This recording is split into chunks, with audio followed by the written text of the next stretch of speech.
Muy buenas tardes. La Arquidiócesis de Morelia y la Universidad Vasco de Quiroga les dan la más cordial bienvenida a este homenaje organizado con profundo cariño y respeto para el venerable Tata Vasco de Quiroga, con motivo del 456 aniversario de su muerte.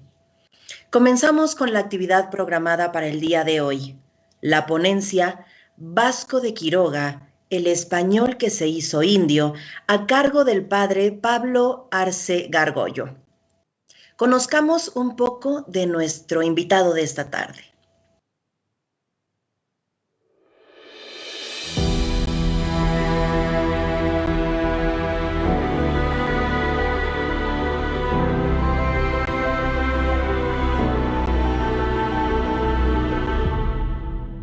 Pablo Arce Gargollo, sacerdote diocesano, incardinado a la prelatura del Opus Dei, abogado y filósofo, especialista en antropología filosófica y en filosofía de la acción, especialista en divulgación en Internet de temas teológicos y religiosos, director de Encuentra.com y del Instituto Tecnológico Encuentra, consultor de Juan Diego Network.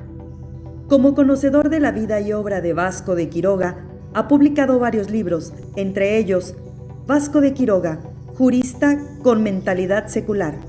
Con ustedes, el presbítero doctor Pablo Arce Gargollo.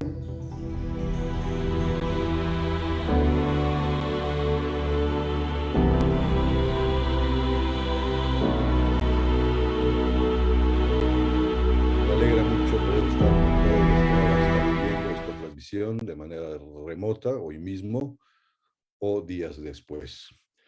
Hoy estamos de fiesta en este acto conmemorativo en honor del venerable Vasco de Quiroga. Vasco de Quiroga es un personaje verdaderamente notable, probablemente el más notable del siglo XVI novo hispano. Y voy a tratar el día de hoy de un tema especialmente interesante porque el Papa Francisco definió al venerable Vasco de Quiroga como el español que se hizo indio. Esto lo dijo el Papa en Morelia, México, el 16 de febrero del año 2016. Para intentar hacer esta sesión amable y que no tengan que estar viendo mi cara todo el tiempo, pues he preparado algunas filminas que pudiesen ayudarnos a seguir el desarrollo de este tema. Tengo que decir, ante todo, pues que yo soy deudor agradecido de estas personas y de otras muchas que han estudiado a Vasco de Quiroga. Puedo decir que cada vez que estudio a Vasco de Quiroga, pues sé menos, porque me doy cuenta que hay una profundidad enorme en su mensaje, en su actuación, en rasgos de su vida. Pero pues le debo mucho, soy deudor agradecido de Carlos Herrejón, que conoce muy bien a Vasco de Quiroga y a fondo, Francisco Miranda, otro gran conocedor de Tata Vasco, Armando Mauricio Escobar, pues que ha publicado tantas cosas maravillosas en relación con Vasco de Quiroga. Hay dos mujeres muy interesantes que vale la pena seguir porque están estudiando cosas muy serias en relación con Vasco de Quiroga. Mercedes, María Mercedes Delgado, es una catedrática en la Universidad de Sevilla, probablemente ahora mismo esté conectada con nosotros. Ella pues tuvo la fortuna de encontrarse pues un documento perdido de Vasco de Quiroga. El famoso de Belandis Indis pues no ha aparecido, Vasco de Quiroga, pero sí apareció una cosa que es la suma, una serie de anotaciones que le llevaron probablemente a hacer ese tratado perdido. Ella ha trabajado varios años en este tratado, interesantísimo. Hemos conversado mucho al respecto. Tuve la fortuna de ir a Sevilla a verla y hablar al respecto y está a punto ya de publicar pues su estudio magnífico sobre esa suma y es un texto fundamental para entender a Vasco de Quiroga. Por supuesto, Efrén Cervantes, ahora vicepostulador de la causa, pues que sabe muchísimo de Vasco de Quiroga, se ha vuelto un gran experto en toda la vida de Vasco de Quiroga, pero se ha metido a fondo a estudiar todos los procesos judiciales en los que intervino Vasco de Quiroga. Mariana Durán, pues que se ha doctorado con una tesis de Vasco de Quiroga, sabe mucho, ha estudiado mucho el tema de información en derecho, el tema de la libertad y la esclavitud en Vasco de Quiroga. Por supuesto, el cardenal don Alberto Suárez Inda, que es un gran conocedor de Vasco de Quiroga, dignísimo sucesor de Vasco de Quiroga, no le gusta que le diga eso, pero con él he mantenido muchísimas conversaciones que me ha dado muchísimas luces. Y luego estos son gentes vivas, todos están muy vivos y muy activos en relación con Vasco de Quiroga. Hay otros muchos, ahí pongo a Benedict Warwick, que ya falleció, y pues, a Guayo Spencer y José Moreno, todos los anteriores pues son importantísimos en el estudio y en el conocimiento de Vasco de Quiroga.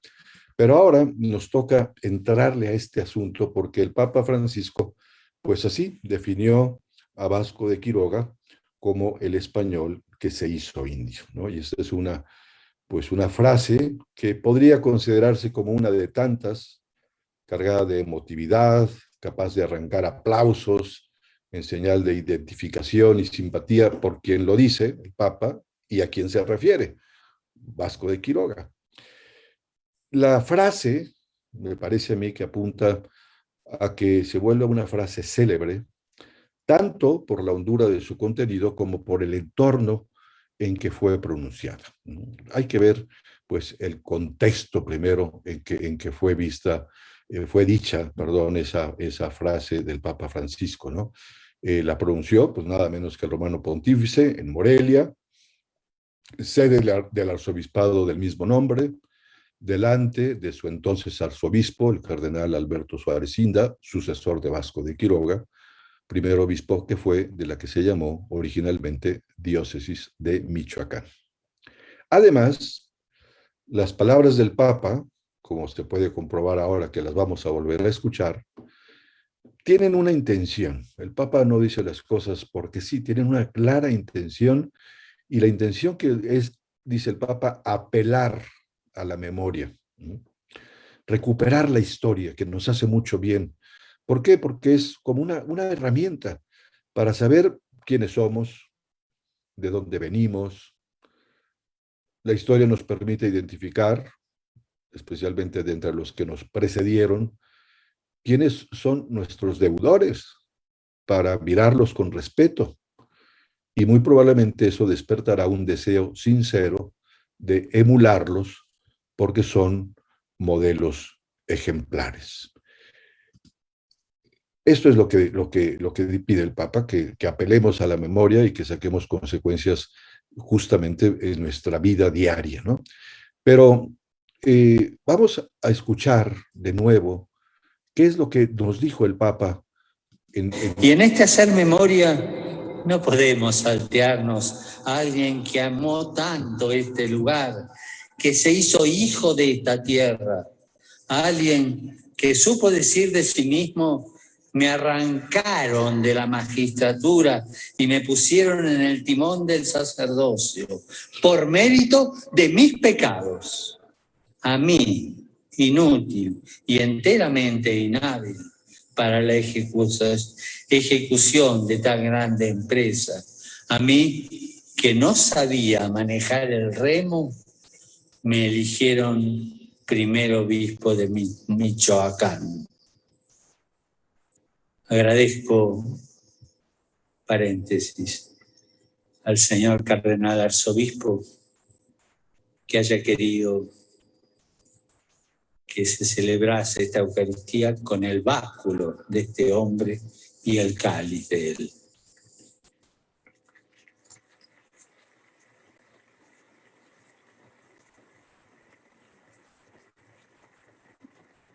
Con ustedes quiero hacer memoria de este evangelizador, conocido también como Tata Vasco, como el español que se hizo indio, la realidad que vivían los indios puérpechas, descritos por él como vendidos, vejados y vagabundos por los mercados, recogiendo las arrebañaduras tiradas por los suelos, lejos de llevarlo a la tentación de la asedia y de la resignación, le movió la fe, movió su vida, movió su compasión y lo impulsó a realizar diversas propuestas que fuesen de respiro ante esta realidad tan paralizante e injusta. Qué gusto da escuchar una vez más al Papa Francisco decir eso, ¿no? Y quiere eso que miremos la madera, dice, de la que fuimos hechos, saber que no todo ha comenzado con nosotros, ni va a terminar con nosotros. Por eso recuperar la historia es interesante. Y por eso dice el Papa, no nos podemos saltar a alguien que amó tanto este lugar, que se hizo hijo de esta tierra, y cómo fue transformado. Dice, la realidad que vivían los indios purépechas movió su fe, movió su vida, movió su compasión. Vale la pena considerar que cuando se dice que Vasco es el español que se hizo indio, pues está diciendo algo que podría tener mucho alcance y significación, ¿no? Porque se distingue por una cualidad o una circunstancia, ¿no?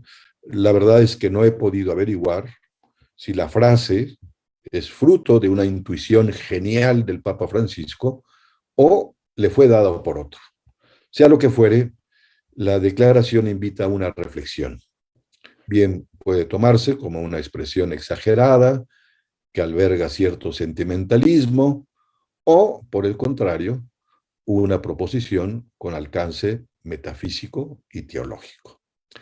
Me parece que la frase papal no es una mera expresión edulcorada, semejante a la que puede ser dicha por alguna persona extranjera, que para mostrar su afecto y admiración por una nación, por su gente, por sus costumbres, dice, por ejemplo, me siento muy mexicano, o soy mexicano de corazón, o podemos decirle nosotros al extranjero, hermano, amigo, ya eres mexicano. No, no va por ahí, ¿no? Elimino esa significación sentimental, llamémosle así, de la frase papal, atendiendo a las innumerables referencias en la teología católica que señala que, a ejemplo de Jesucristo, que asumió la naturaleza humana, los cristianos hemos de salir de nosotros mismos para transformarnos en otro.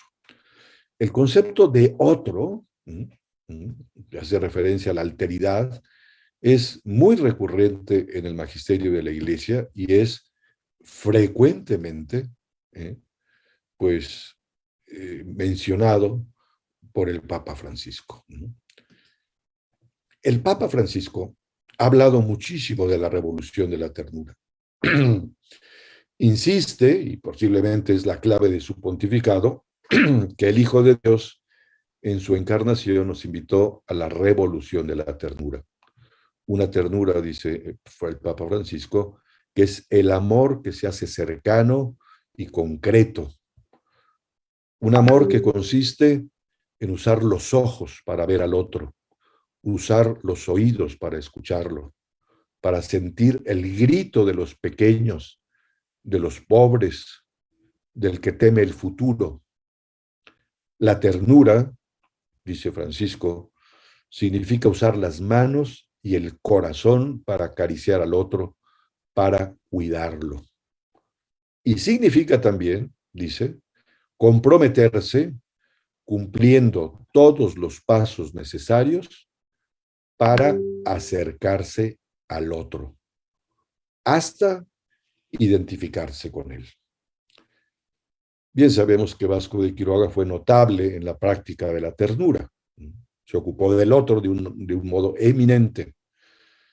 Los que tenemos la fortuna de conocer muchos aspectos de la vida de Vasco de Quiroga, pues nos alegramos profundamente el pasado 21 de diciembre de 2020, porque el Papa Francisco, luego de un largo y profundo proceso llevado ante la Sagrada Congregación para la Causa de los Santos, reconoció que Vasco de Quiroga vivió las virtudes de un modo heroico, es decir, por encima de lo común, y lo declaró venerable paso previo a su posible beatificación.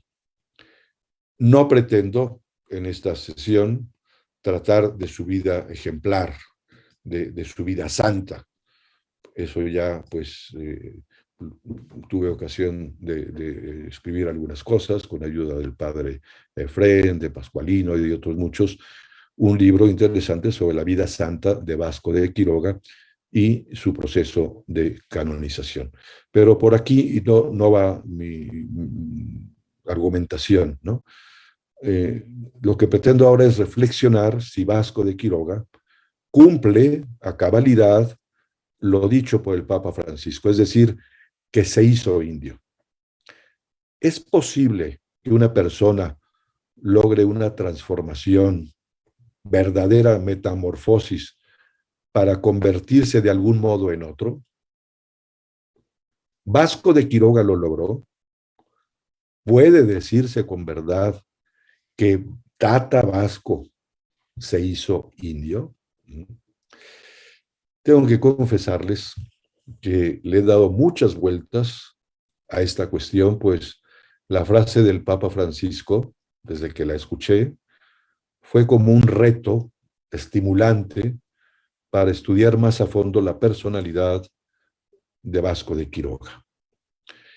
La argumentación que ahora emprendo la veo también como un desafío, auténtico desafío, porque pues quiero que sea una provocación.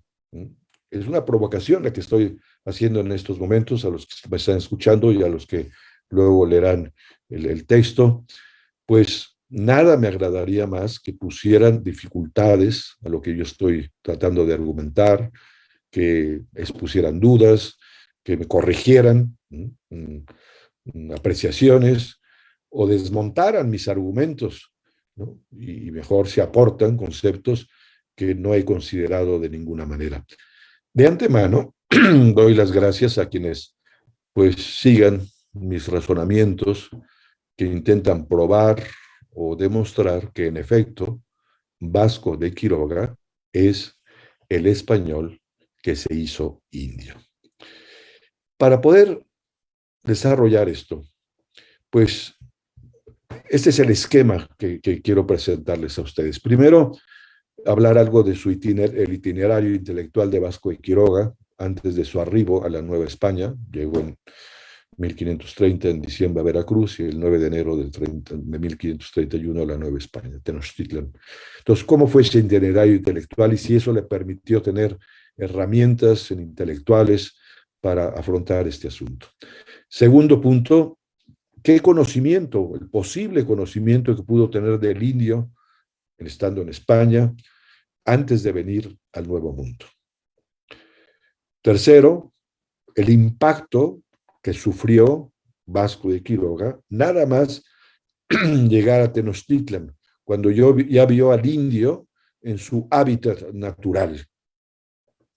Cuarto, con una metodología que propone Todorov, pues tener referencias comparativas de contemporáneos de Quiroga que trataron a los indios, cómo se comportaron esos otros que estuvieron a su alrededor.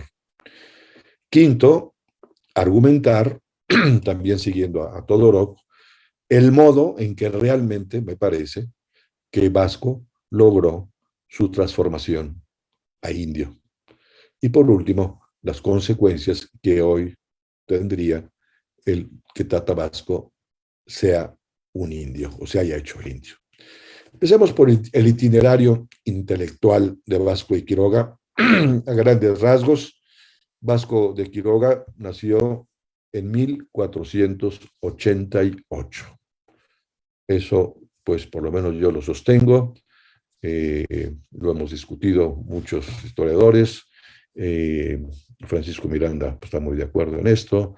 No así Efrén Cervantes, ni Carlos Cerrejón, pero bueno, nació en 1488, en vez de 1470, es decir, 18 años después es la fecha de su nacimiento lo más probable.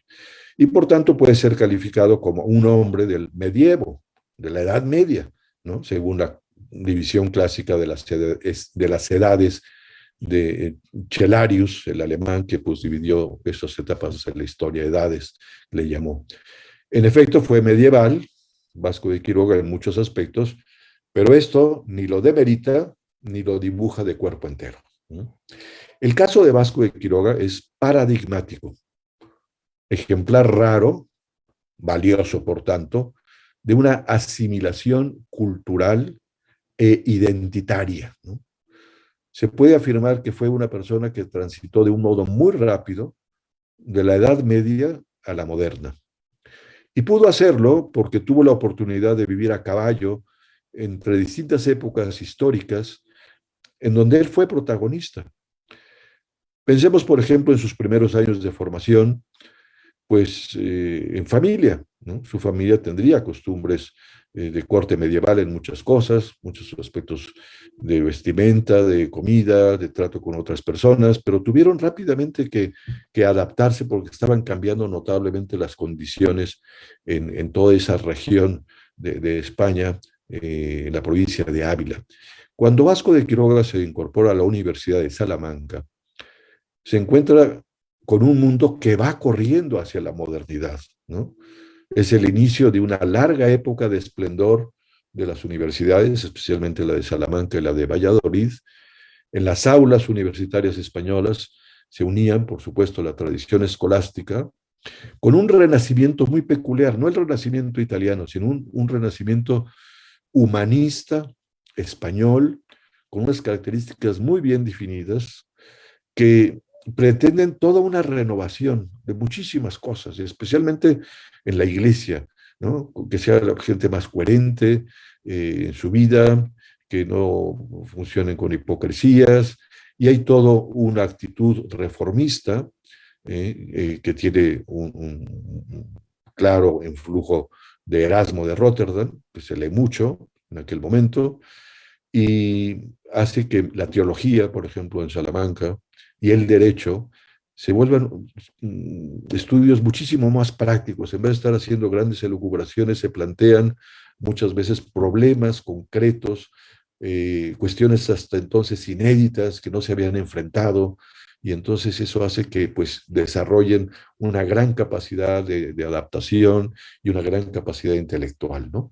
Y además de esa excelente formación que adquirió Vasco en la universidad, pues tuvo el privilegio de estar trabajando en la corte real de Carlos V, que traía todos unos sus planes pues universales, expansionistas, con muchos pensadores como Mercurino Gattinara, que influye muchísimo en el pensamiento también de Vasco de Quiroga, otros muchos que están ahí a su alrededor, ¿no? Por ejemplo, pues basta ver lo que las personas que cita Quiroga, Gersón, Antonio de Guevara, El Tostado, Tomás Moro, ¿no? Son todos esos que traen, pues ya son reformistas y son muy, muy modernos. Y entonces, pues, ¿qué pasa? Pues que llega la modernidad, ¿no? Inicia propiamente en el siglo XVI con las navegaciones, los descubrimientos, ya el mundo, ya sabemos que es se ha comprobado, digamos, que es una esfera, que conocemos los límites del mundo. Eso abre unas perspectivas inmensas a todo el mundo, las navegaciones, empieza a haber un gran desarrollo de las ciencias particulares, metodologías también para hacer todas estas cosas. En España, la España es muy plural porque hay pues todo el flujo de los moros, de los judíos, pero hay que tener en cuenta una cosa que es muy interesante, no lo puedo desarrollar ahorita con todo detalle, pero América le dio al mundo el concepto del otro. Se estudiaba al otro así en general. ¿Por qué? Porque pues, es un gran laboratorio de observación América. Se dan cuenta que la racionalidad, por ejemplo, se puede dar de maneras distintas. No es la racionalidad que se imaginan siempre los europeos, que tiene que ser de tal o cual manera. Ven a los otros así lejanos, a los moros, pero pues no se inquietan mucho. En cambio, pues aquí se les abre un panorama inmenso de conocimiento. ¿Qué pasa con Vasco de Quiroga? Vasco de Quiroga, pues además de ese ambiente familiar, en la universidad, en la corte, pues como se hace caballero, caballero de la Orden de Malta, decimos ahora, la de Jerusalén, pues va a vivir unos meses en la isla de Rodas, que estaba por entonces ahí la sede central. Ahí aprende muchísimas cosas y trata gentes de todos los países europeos y del norte de África. Su estancia en Granada, recién después de 1492, con la conquista, pues es un mundo inmenso en donde conviven moros, judíos, cristianos. Tiene un gran tutor ahí, que es un hombre santísimo, el que fue primer arzobispo de Granada, Hernaldo de Talavera, fue confesor de la reina Isabel la Católica, y le abrió un panorama inmenso por de escuelas, de formación, de convivencia en personas muy distintas. La estancia que tuvo Vasco de Quiroga en el norte de África, en Orán, también le abre un panorama inmenso, y toda esa corte peripatética de Carlos I de España y quinto de Alemania, pues va a ser muy importante para todo ese mundo de cómo puede transitar fácilmente a la modernidad Vasco de Quiroga, porque eso es lo que está viviendo, ¿no? Y el segundo punto que me proponía era analizar qué conocimiento tuvo Vasco de Quiroga del indio, estando todavía en España. En España, pues lógicamente van llegando noticias desde el primer regreso de Colón, pues empieza a haber panfletos, escritos, se traducen algunos escritos de Colón, empieza a ver, y Colón llevó unos cuantos indios al Nuevo Mundo, llegó a Barcelona en 1493. Por supuesto que Vasco está enterado de todo eso, toda la gente, esa es pues la noticia, ¿no?, que va corriendo por todos lados, pero se empieza a generar en Europa, España también, pues ese asunto del buen salvaje, ¿no? Ahí está, ahí pueden ver una imagen que puse, pues, del buen salvaje, ¿no? Tanto de América para el mundo austral, pues son eso, unos salvajes buenos, ¿no? Son gentes más felices. Eso es lo que pongo aquí de una cita de Pedro Mártir de Angería, pues que escribe para el rey y le explica qué es lo que está pasando. Ese buen salvaje, el de América, pues son gente más felices. Esos son los que verdaderamente van a aprender la religión, son los que van a ser coherentes, viven desnudos, en una verdadera edad de oro, no tienen pesas, ni medidas, ni jueces deshonestos, no tienen libros, no tienen el dinero que es mortífero, están satisfechos de los dones que les ha dado la naturaleza y no tienen preocupaciones para su futuro. Ese es como una especie de ideal. Ahí hay unos hombres que vamos a transformarlos y vamos a cambiarlos, vamos a ser cristianos, y ese es el nuevo mundo, la edad de oro, que empezaron, pues claro, cuando están viendo que hay un mundo muy corrupto. No olvidemos que también, pues ahí está, pues Lutero, que a partir de 1517, pues protesta con algunas cosas, pues protesta con unos tonos muy fuertes. Algunas cosas tienen fundamento en la realidad, lo que pasa es que pues se llenó de soberbia el pobre, pero dice unas verdades tremendas, y entonces pues empieza a haber todo un movimiento de contrarreforma que también pues es parte de lo mismo. Y por tanto dicen, pues aquí ya estamos, la iglesia, hay poca coherencia, y pues en cambio ahí vamos a hacer otra cosa, va a ser todo nuevo y todo va a ser una maravilla, una especie de paraíso, etcétera, etcétera, ¿no? Eh, ¿Qué conocimiento tenía Vasco de Quiroga también de los indios, no? Pues es muy probable que Vasco de Quiroga haya visto a un buen número de indios, porque probablemente los de Colón no los logró ver porque los vendieron rápidamente como esclavos, porque necesitaban financiar el viaje. Colón extraía muchas deudas. Pero en 1528, Hernán Cortés va a España, pues lleva una cantidad de indios, como unos 100 más o menos, ¿no? Y los van paseando por todos lados. ¿Qué quieres convertir? Pues quiero convertir, aquí Siri se metió, quiero convertir esta sesión en algo amable y que les sirva a los que están escuchando. Pues, ¿qué vio? ¿Cómo los vio? ¿Qué tanto los pudo tratar? ¿Qué tanto contacto tuvo con Hernán Cortés? Es muy probable que los haya visto estos gentes y muchos de los tesoros, de los regalos que llevaba, los pudo haber visto en Valladolid y luego en Burgos, porque también se manejó por Burgos junto con la corte real Vasco de Quiroga, ¿no? Conocía algo de los relatos de Colón, los indios llevados por Cortés, de sus tesoros, y además, pues había empezado a leer por supuesto, una serie de utopías que se empezaron a escribir. La más famosa, pues, es la de Tomás Moro, pero había mucho movimiento en ese sentido. Por tanto, él tenía alguna visión quizá peculiar.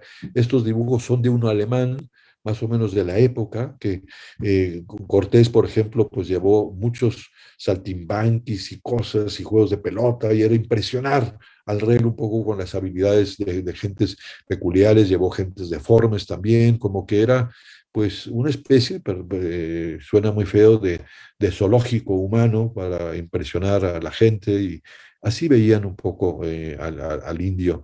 Y Vasco de Quiroga yo creo que al ver aquello empezó a reflexionar seriamente.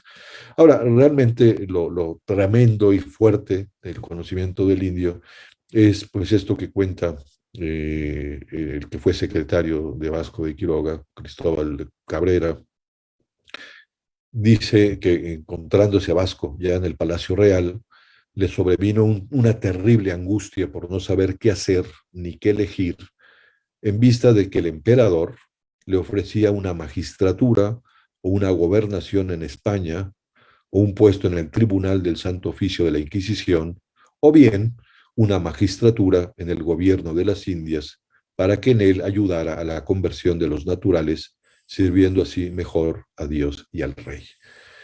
Esto le impactó mucho a Vasco de Quiroga. Tenía gran prestigio y efectivamente el rey le dice, pues pídeme el puesto casi que quieras, ¿no? Dame una contestación. Y él fueron pasando los días y no sabía qué hacer. Y pues sabemos también por su secretario, un escrito muy posterior a la muerte de Vasco, y ya escrito en Roma, pero como el Vasco llega un momento en que entra, probablemente está en Murcia, esta es una puerta de la Catedral de Murcia, no sabemos si fue ahí o en alguna otra iglesia de Murcia, pero pues entró a hacer oración y se propuso no salir de ahí hasta no poder dar una respuesta adecuada al rey, al decir, pídeme el puesto que quieras, ¿qué le voy a decir? Y pues oyó que un coro de monjes estaba cantando el Salmo número 4, ¿no? Y en un versículo, dos versículos dicen, sacrificad sacrificios de justicia y esperad en el Señor. Son muchos los que dicen, ¿quién va a favorecernos? Eso le pegó fuertemente a Vasco de Quiroga, ahí dentro de la iglesia. Ese, ¿quién va a favorecernos? ¿O quién nos va a decir las cosas buenas? Lo traducen algunos otros, ¿no? Inmediatamente lo conectó con todo ese mundo de noticia que tenía de los indios, del descubrimiento. ¿Quién nos va a enseñar las cosas buenas? Y ahí decide ir con el rey y decir, voy a América. ¿Qué quiere decir esto? Que él es el que opta precisamente por pues, ir al Nuevo Mundo, por tratar con los indios, etcétera, etcétera, ¿no? Y entonces, pues el tercer paso, pues es estudiar a fondo, ¿no? Aquí solamente lo relato, pero ¿qué pasó? ¿Qué impacto tuvo cuando realmente conoció ya nada más llegar pues a Santo Domingo, a la isla de Santo Domingo, por ejemplo, ¿no? O cuando llegó y pisó Veracruz, qué tipo de personas fue contactando, todo el viaje que hizo hasta llegar a México, Tenochtitlan, entra el 9 de enero de 1531, suelo yo pues, subrayar que fueron 11 meses antes exactos de la primera aparición de la Virgen de Guadalupe a San Juan Diego, ¿no? Es decir, para ponerlo en el tiempo.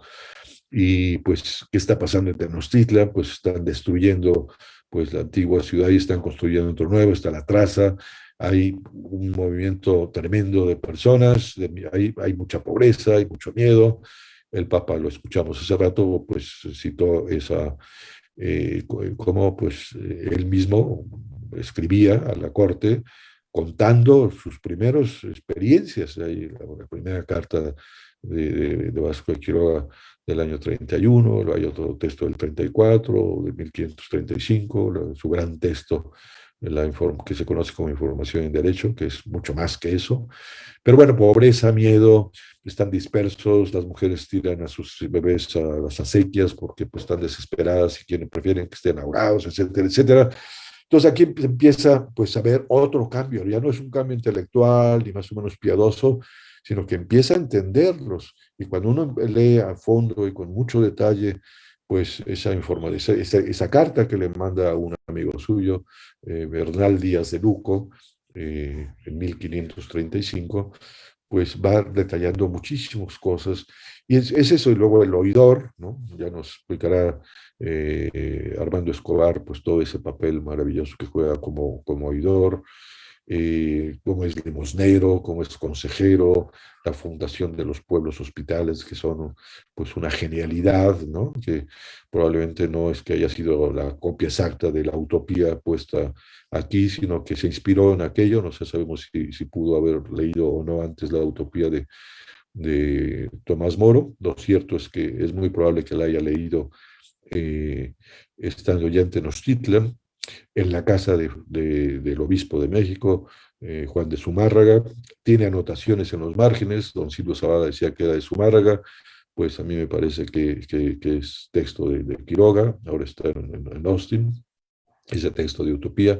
Y oh sorpresa, se acaba de descubrir ya la primera traducción que se hizo de la Utopía de Moro, se hizo en español, y la hizo Vasco de Quiroga, y se ha encontrado el texto. Ya le explicaré después por dónde vamos. Es pastor, es evangelizador, etcétera, ¿no? Entonces, pues no voy a decir aquí toda la vida, porque ayer tuvimos una semblanza muy interesante que nos hizo. Entonces, ¿qué me propongo hacer, ¿no? Para decir realmente, este es el tema fundamental, ¿no? ¿Puede decirse con verdad que Tatabasco se hizo indio, o es una cosa más o menos sentimental? Yo le he dado muchas vueltas a eso, y pues me topé con un texto de un lingüista, filósofo, historiador, crítico y teórico literario. Es un búlgaro que se llama Tzvetan Todorov, que murió en el año 2017. Él vivió prácticamente pues los últimos 30 años de su vida en Francia, una persona muy interesante que publicó este libro que es La Conquista de América. No es un relato de la conquista, sino un análisis que él hace, y a partir de ese análisis, pues yo he intentado seguir de la mano de Todorov eh, para hacer un análisis de Vasco de Quiroga, ¿no? ¿Qué es lo que plantea este hombre, Tzvetan Todorov? Dice, las relaciones con el otro tienen una tipología, es decir, no puede uno decir, no, pues sí, quiso al otro más o menos, no lo quiso, una cosa meramente opinable. Hay que tener un método. Todo se requiere método para meterse a los textos, para ver su contexto, para analizar exactamente si Vasco se hizo o no indio. Pues yo anduve buscando un método, y este me pareció adecuado, y es el que estoy siguiendo y el que estoy escribiendo. ¿Qué dice? Pues hay como tres ejes digamos, de cómo puede alteridad, cómo yo me puedo relacionar con el otro, ¿no? El primero, pues es un eje en donde, pues, es como, bueno, él no lo dice exactamente en ese orden, yo lo he ido arreglando. El primero es, dice, epistémico, ¿no? De episteme, de conocimiento exacto. Dice, si yo conozco o ignoro la identidad de otra persona. Ese es el primer eje. El segundo, es axiológico. Hago un juicio de valor. Puedo decir el otro es bueno o es malo, lo quiero o no lo quiero, es mi igual, es inferior a mí. Ese es otro tipo de relación, ¿no? Con la otreidad, ¿no? Y el tercer nivel es ya un asunto que él llama praxeológico, ¿no? Es decir, es la praxis, ¿no? En mi acción con todo un valor, ¿no? Es la acción de acercamiento o de alejamiento en relación con el otro, ¿no?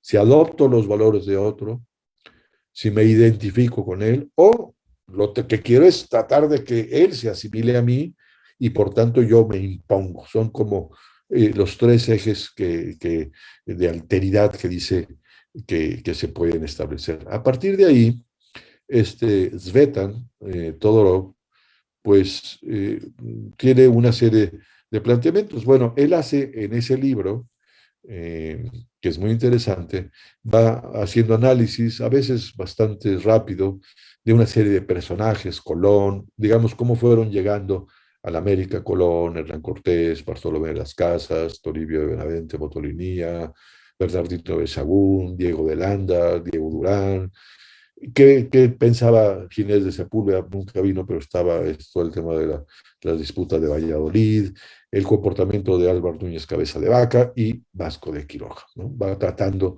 pues, no son unos análisis muy logrados, pero es muy interesante. Puedo decir que esto que hace Todorov tiene muchísimo mérito. A mí me llama mucho la atención que un búlgaro que luego vive en Francia, que se interese por lo que pasa en México y especialmente por la conquista y en general todo el proceso de los primeros momentos después de la conquista. Me parece que es una interpretación muy original, que da muchas avenidas de reflexión, ¿no? Siguiendo un método. Quizá tenga, pues, el texto del libro este, es una perspectiva muy unilateral. Él ya tiene unos conceptos que, aunque él quiere salirse de ellos, es muy difícil y además, pues, muy eurocentrista, ¿no? Que ese es el gran tema, que todo el mundo lo ve, pues, desde la perspectiva de Europa y no desde la perspectiva de lo que realmente pasó aquí. Cita muchos textos, pero a veces no los contextualiza, va sacando de un lado y de otro. Se ve que tuvo una cantidad de libros y fue copiando frases, pero no contextualiza del todo. Eh, de alguna manera él dice que es superior o que es inferior, ¿no? Pues es una crítica que se le puede hacer. Me encantaría que todavía viviera Todorov para poder, pues, discutir con él su planteamiento, que además es un hombre pensante que hace muchas preguntas muy sugestivas, pero nadie puede decir seriamente que una cultura o un elemento cultural es superior a otro, ¿no? Y cuando trata a Vasco de Quiroga, realmente, pues, no entiende a Vasco de Quiroga, lee algo de Los Pueblos Hospital, de Benedict Warren, y algo de información en derecho, y a partir de ahí saca unas conclusiones. Pero bueno, solamente para no entretener más la sesión, les pongo como ejemplos. Eso es una cosa muy sintética. El escrito dice muchísimos más datos. El libro de Dodó está un poco desordenado también, entonces va saltando cosas, va saltando de sus mismos planteamientos, no los hace muy ordenados. Pero, por ejemplo, al analizar Colón, esto lo pongo como el elemento comparativo, es decir, contemporáneos de Vasco de Quiroga, que tuvieron que ver con el indio, cómo se comportaron, qué alteridad tuvieron, ¿no? Qué tipo de relaciones, esas tres, la epistémica, la axiológica y la praxiológica. No se expande con la terminología, es decir, primero, ¿qué tanto conocieron e ignoraron la identidad del otro? Pues él dice, Colón no ama a los indios, no los conoce, o sea, por supuesto que los ve y tal, pero no sabe ni su cultura, ni se interesa por ellos, ni sus nombres, nada, ¿eh? Y por supuesto que no se identifica, ¿no? Eh, ¿Qué juicio de valor le ofrece? Pues él quiere capturar indios, ¿no? Para, pues, tener es una colección, una especie de colección naturalista, de especímenes para llevarlos y mostrarlos. Eso que decía yo, el zoológico humano al principio, inmediatamente después del descubrimiento e incluso de la conquista. Y él lo que quiere es llevarse gentes para venderlos como esclavos, porque tiene que pagar unas deudas tremendas. No encontró, él iba por oro. ¿No? Primero era que las especies, pero él iba por oro y por oro. Por supuesto, y hay que decir que Colón también deportaba, porque era la mente de los reyes católicos, el tema de la evangelización, pero, pues, en fin, el tema hace un juicio de valor de la gente, de los indios, pues eso nada más como utilitarios. Y, pues, acercamiento, alejamiento de los siglos, pues él es el superior, y él puede llevarse al quien quiera y matar a quien quiera, etcétera, etcétera, ¿no? Hernán Cortés, por ejemplo, pues también, Hernán Cortés es un genio y a mí me cae muy bien y cada vez que leo cosas de Hernán Cortés me llama poderosamente la atención, su mentalidad jurídica, su capacidad, su estrategia, etcétera, etcétera, ¿no? Todo lo deja mal, por supuesto, porque en este sentido, en el sentido del otro, pues en el conocimiento del otro, dice, pues realmente Cortés no amaba a los indios, ¿no? Los conoce poco, ¿no? No se identifica con ellos.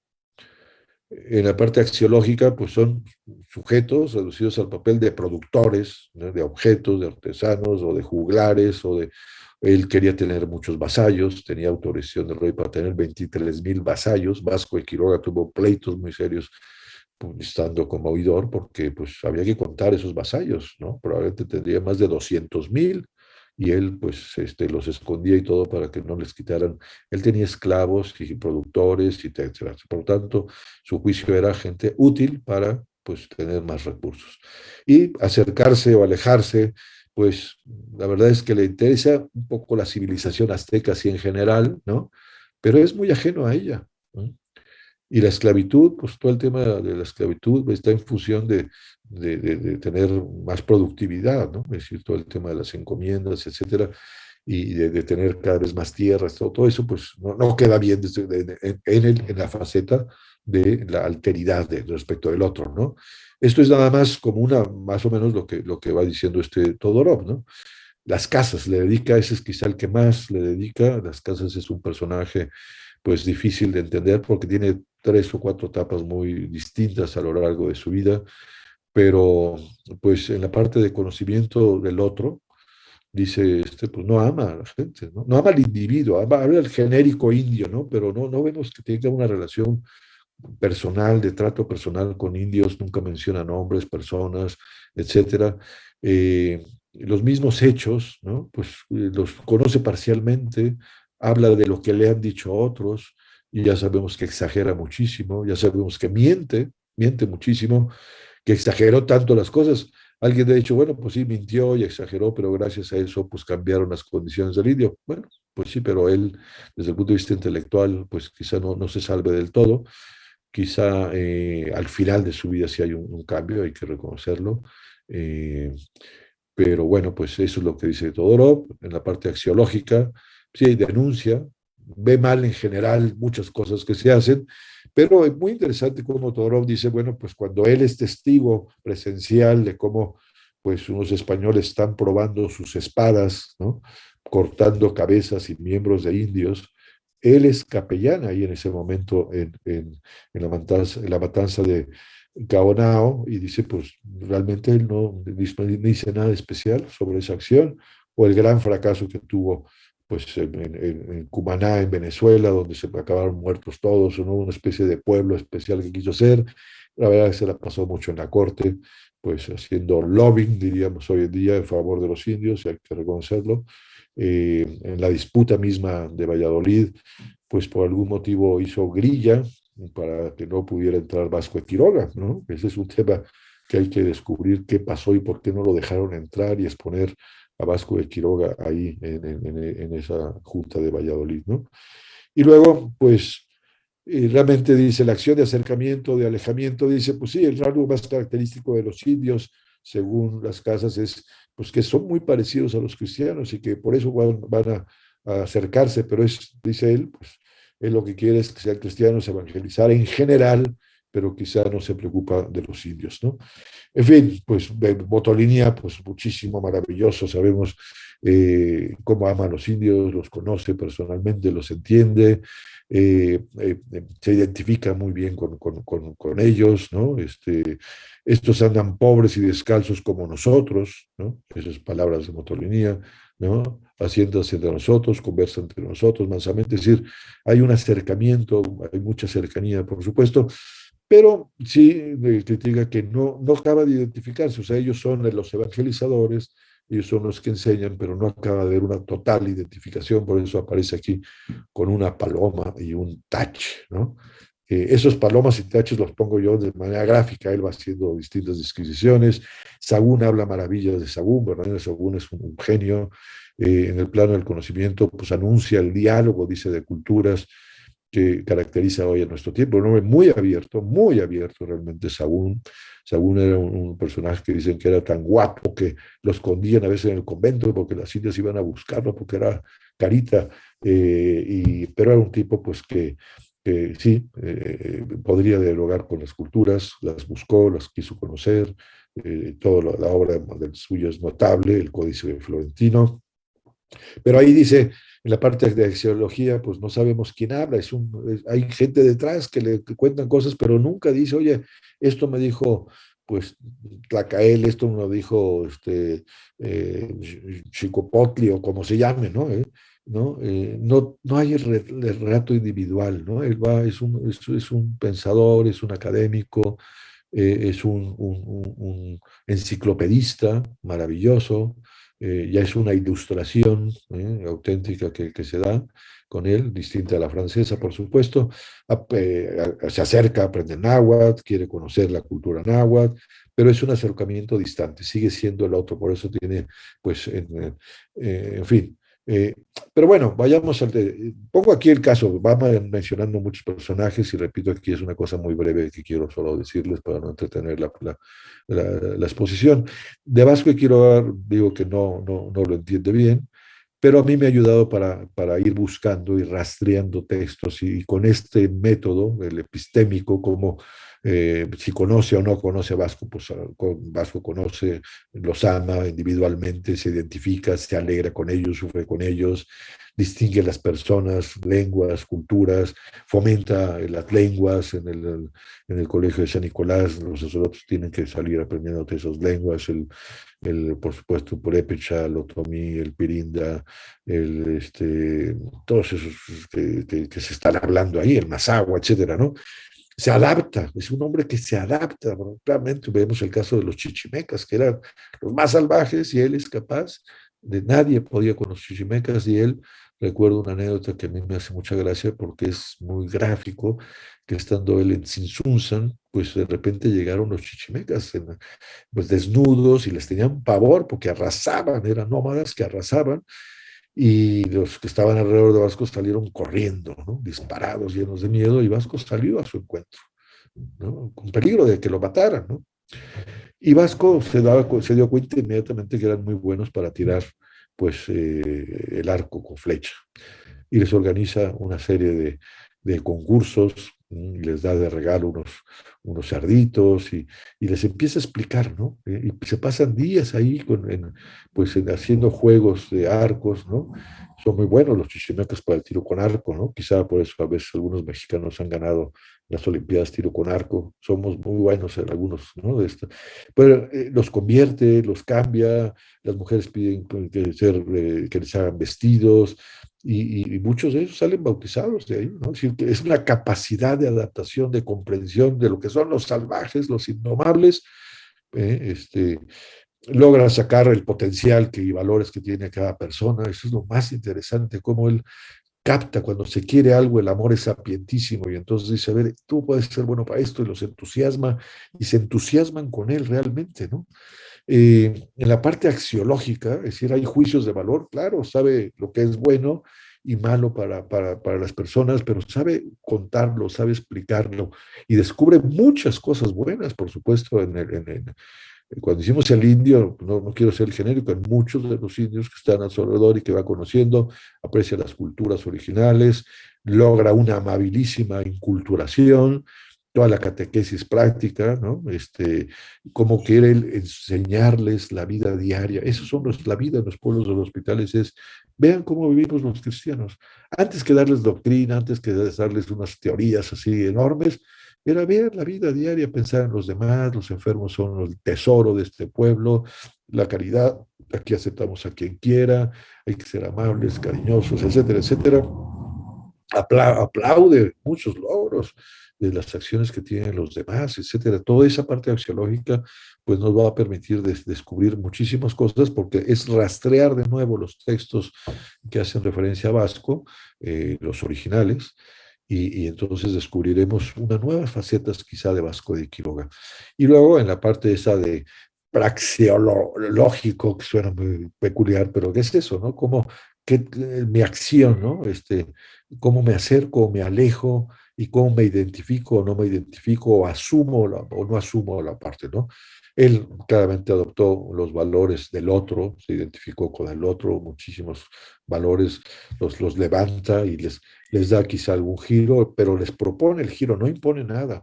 Él mismo, al vivir de un modo muy austero, ser generoso, ser limosnero, que sí que está una identificación tremenda. Por ejemplo, la información en derecho, que pues Carlos Cerrejón pues tiene la publicación más citada de ese texto.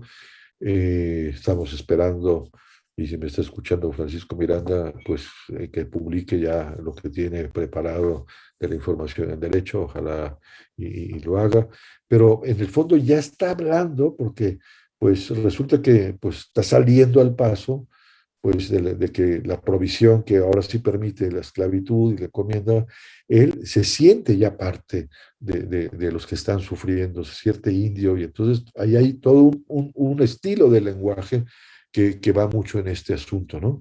Y también otra cosa de lo que casi ninguno de los que analiza este hombre Todorov, lo que sucede con Vasco es muy sencillo, ahí lo llaman tata, lo llaman papá, ¿no? Y además se dirigen a él, le escriben cartas. Cuando está en España, tiene que ir a España, le escriben a Vasco de Quiroga, tenemos esas cartas. Y bueno, prueba de ello es que casi después de 500 años de haber llegado, llegó hace 596 años, si no se sumaron, ¿no? Pero bueno, pues ese es Vasco de Quiroga, ¿no? Es decir, este modelo puede ser muy útil para entender cabalmente, por lo menos a mí me interesa entender más cabalmente Vasco de Quiroga, y la frase del Papa es muy fuerte, el español que se hizo indio. Me parece que sí se puede concluir que se hizo indio con este asunto. Y bueno, hay que ir a las fuentes de nuevo, hay que contextualizarlos, y pues a partir de ahí, las consecuencias prácticas. Yo sostengo que Tata Vasco es el primer mexicano, ¿no? Pues realmente logró ese mestizaje peculiar, esa mezcla única que une lo mejor de los usos y costumbres de los pueblos pues, originarios, ¿no? Eso lo une con el humanismo cristiano del Renacimiento español. Es esa mezcla maravillosa, esa mezcla perfecta es lo mexicano, lo que no debe perderse, lo que hemos de fomentar, que tiene muchísimas manifestaciones, manifestaciones en el modo en que el lenguaje, cómo lo manejamos, en el trato a las otras personas, en la vida de familia, en los alimentos.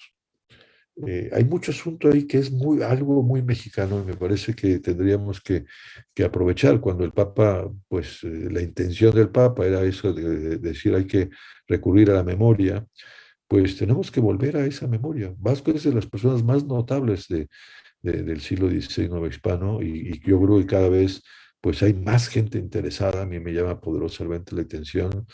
Yo estoy rastreando pues a continuo qué es lo que se está escribiendo y Vasco, porque pues pero a veces tú dices, un polaco está escribiendo de Vasco de Quiroga, un argentino, un canadiense, un suizo, y se van interesando porque es una figura verdaderamente notable, única, el español que se hizo indio. ¿Qué sugiero yo? Bueno, pues los que están escuchando, aquí hay pues gentes que son muy expertas en Vasco de Quiroga, pues todos estos amigos que son grandes amigos, pues para mí son gentes con los que dialogamos mucho y que son maravillosos porque pues siempre aprendo yo mucho y me anima mucho a estudiar. Ahora pues María Mercedes Delgado, esta catedrática de la Universidad de Sevilla, pues está por publicar esa suma. Esta es una fotografía de ese manuscrito. Ese manuscrito lo encontraron en el norte de España, y pues ha trabajado muy duro con esto, lleva años trabajando el manuscrito, y pues ahí hay cosas verdaderamente notables, ¿no? A mí me ha dejado de ver un poquito, pues ahí vamos sacando alguna información de mi buena amiga y colega María Mercedes Delgado, a la que le mando un abrazo desde aquí. Bueno, pues otro que es muy interesante es, todavía no lo publica, la traducción de La Utopía de Moro, que hizo Vasco de Quiroga, que la encontró un alumno de doctorado de la Universidad de Barcelona, que se llama Víctor Lilio Castañ. También es muy interesante porque hace unas pequeñas modificaciones a la utopía, pues en relación con lo que ya estaba viviéndose en el pueblo de Santa Fe de los Altos, eh, y el inicio también del pueblo de Santa Fe de la Laguna. Entonces es muy interesante porque también nos dice que Vasco pues adaptó, ¿no?, a muchas cosas de la utopía, pero que quizá ya estaba en funcionamiento, por lo menos el primero de los pueblos, cuando se encuentra con la utopía de Vasco de Quiroga, ¿no?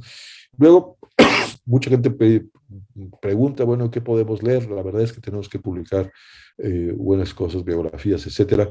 Yo recomiendo, por supuesto, de mi buen amigo Francisco Miranda, este libro que es maravilloso, breve, Vasco de Quiroga, Varón Universal.